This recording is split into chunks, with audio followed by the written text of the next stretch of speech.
सहारा को रिलीफ देने के नाम पर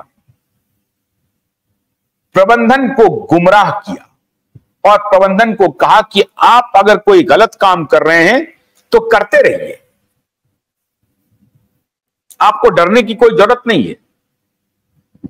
सहारा का प्रबंधक ये हमेशा ये सोचते रहे कि हमने अभी तक कोई गलत काम नहीं किया है, हमारे पास पैसे आए हैं। दो बातें थी, एक तो कॉरपोरेट जेलेसी मुंबई में हो रही थी और कॉरपोरेट जो वॉर चल रहा था मुंबई में, उनको यह लग रहा था कि सहारा बड़ी तेजी से एक रैपिड ग्रोइंग कंपनी बनते जा रही है और उस वक्त में सहारा को सबसे बड़े कैश रिच कंपनी के रूप में देखा जाता था, जिनके पास कैश में इतने पैसे हों, लिक्विड मनी जिसको कहते हैं।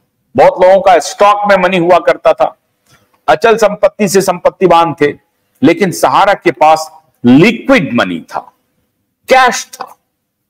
और कैश कोई चोरी नहीं करके लाए नहीं थे, निवेशक निवेश करते थे, वो एक लीगल फ्रेमवर्क में कर रहे थे, उनके एजेंट उनको बतलाते थे, उसके बदले में उनको पैसा मिलता था और मैच्योरिटी होती थी। 70%, 80%, 90% को पैसा मिलता था, कुछ का पैसा रुक भी जाता होगा, लेकिन यह प्रक्रिया चल रही थी। तो सहारा को इस बात का भी गुमान था कि साहब हम कोई गलत काम नहीं कर रहे हैं, हम निवेशकों से पैसा लेते हैं, निवेशकों का मैच्योरिटी पूरा होता है, हम देते हैं। और एक सामान्य प्रक्रिया है, आप देखिए कि अगर आप किसी से पैसा लिए हुए हैं, 10 आदमी से आपके पास पैसे हैं, तो आप एक साथ 10 को लौटाने की स्थिति में कभी नहीं होते, कभी नहीं होते हैं।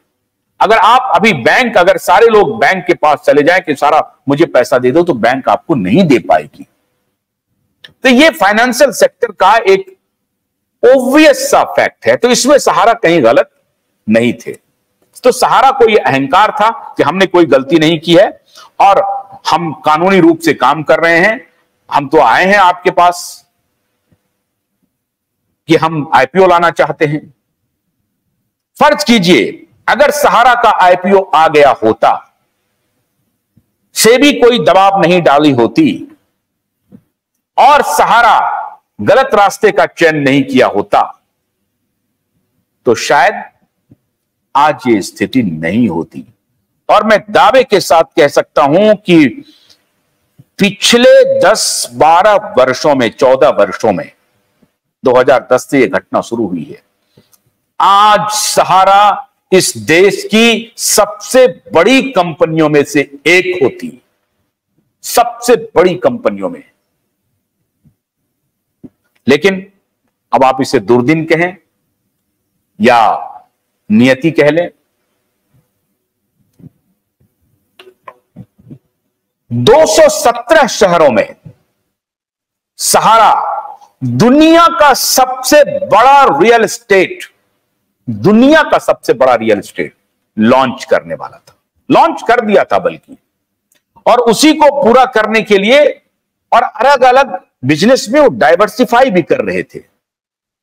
देखिए, रिलायंस एक पुरानी कंपनी थी, 75 वर्षों का इतिहास था रिलायंस के साथ, 60 वर्षों का इतिहास था रिलायंस के साथ।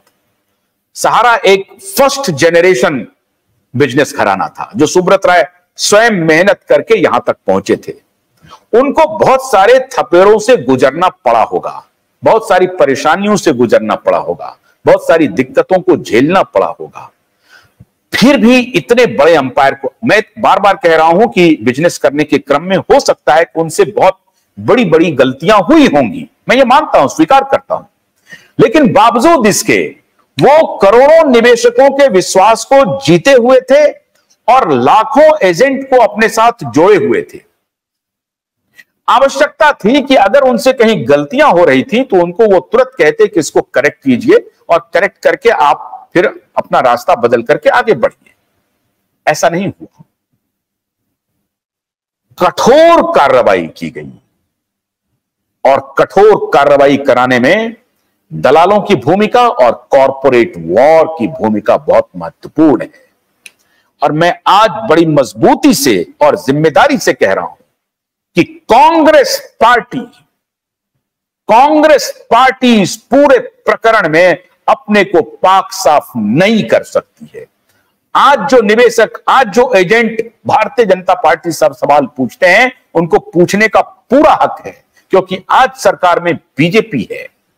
बीजेपी से आपको लेना देना है, लेकिन कांग्रेस पार्टी के हाथ साफ नहीं है।